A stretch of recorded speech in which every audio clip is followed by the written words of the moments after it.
अस्सलाम वालेकुम, Iqbal advocate here from Iqbal industrial law services. आज का जो हमारा लीगल लेक्चर है वो है रेमेडी अगेंस्ट पब्लिक न्यूसेंस। अगर पब्लिक न्यूसेंस को क्रिएट करता है तो उस पर हमारी क्या रेमेडी मौजूद है।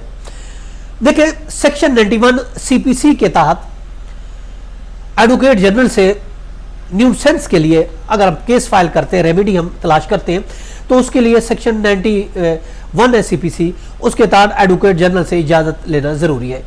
सूट फाइल करना चाहते हैं तो सूट फाइल करने से पहले एडवोकेट जनरल से इजाजत लेना पड़ेगी। अगर प्राइवेट शख्स केस फाइल करता है तो ऑफ कोर्स वो सूट फाइल कर सकता है, suit for declaration and permanent injunction. तो उसके लिए पहले एडवोकेट जनरल से वो इजाजत लेगा और सूट फाइल करेगा। देखिए,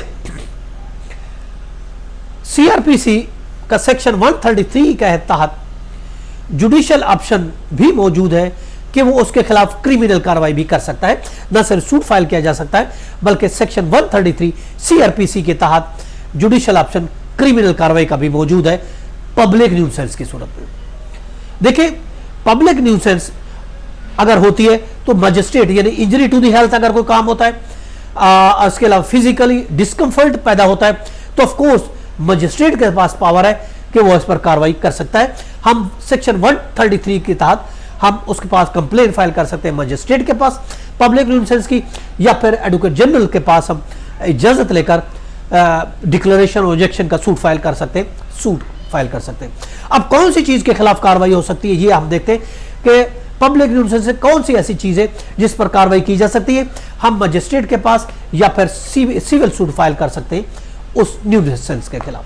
पहली बात ये है, अब नोक्शियस ट्रेड अगर कोई करता है, ऐसे ट्रेड करता है आपके इलाके में, विसिनिटी में, जो सेहत के खिलाफ है, जो इंसान की हेल्थ के खिलाफ है, तो उस पर ऑफ कोर्स आप उसके खिलाफ क्रिमिनल कार्रवाई या सूट फाइल कर सकते हैं पब्लिक न्यूसेंस का।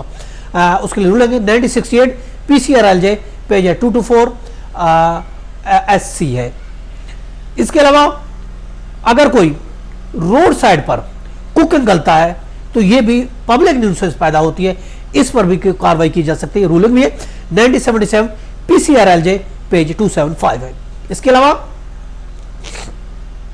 अगर कोई चक्की का फ्लोर चक्की है, कॉटन जिनिंग मिल है, उससे अगर पब्लिक न्यूसेंस पैदा होती है, आपकी विसिनिटी भी है, तो उसके खिलाफ भी आप कार्रवाई कर सकते हैं। 1968 है पीसीआरएलजे पेज 225 है। इसी तरीके से चिल्ली ग्राइंड करता है जिससे आपकी सेहत को नुकसान पहुंचता है, तो उस पर भी आप पब्लिक न्यूसेंस का केस फाइल कर सकते हैं।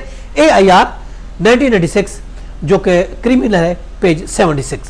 और इसके अलावा अगर कोई नाइज शोर करता है आपके विसिनिटी में, आपके पड़ोस में कोई शोर पैदा करता है, तो इस पर भी आप केस फाइल कर सकते हैं पब्लिक न्यूसेंस का। उस पर भी रूल है PLD 1968 ढाका पेज 823 है।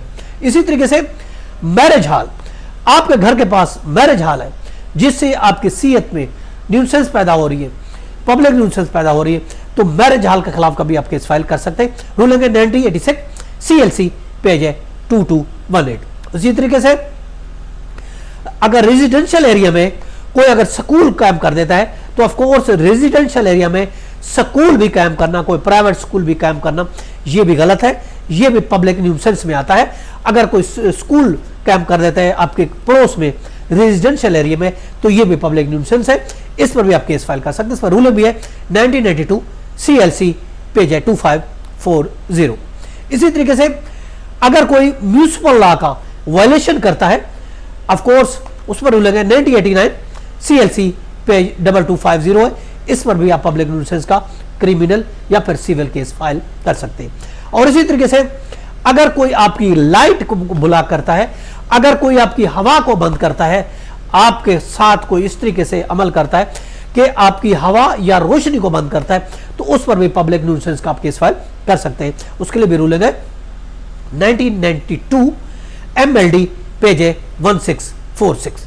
और इसी तरीके से अगर पब्लिक थॉरोफेयर, पब्लिक का रास्ता है, उस पर कोई ऑब्स्ट्रक्शन पैदा करता है, रास्ते में जो पब्लिक का रास्ता है उसमें कोई रुकावट पैदा करता है, तो ये भी पब्लिक न्यूसेंस में आएगा, इस पर भी आप केस फाइल कर सकते हैं, चाहे क्रिमिनल करें चाहे सिविल करें। उसके लिए भी रूलिंग है AIR 1945 नागपुर पेज 226 है। और इसी तरीके से अगर कोई आपका एक्सेस है, रास्ता है, obstruction on the right of access, जहां आप एक्सेस करते हैं उस पर कोई ऑब्स्ट्रक्शन पैदा करता है, तो ये भी पब्लिक न्यूसेंस होगी।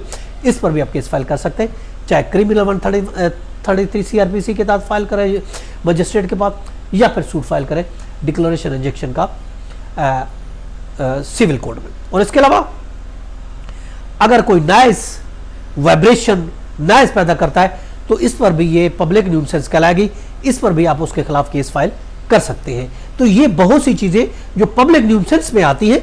जैसे मैंने बताया, अगर इस तरीके से कोई मसला होता है पब्लिक न्यूसेंस, तो आपके पास रेमेडी है, 2 रेमेडी है।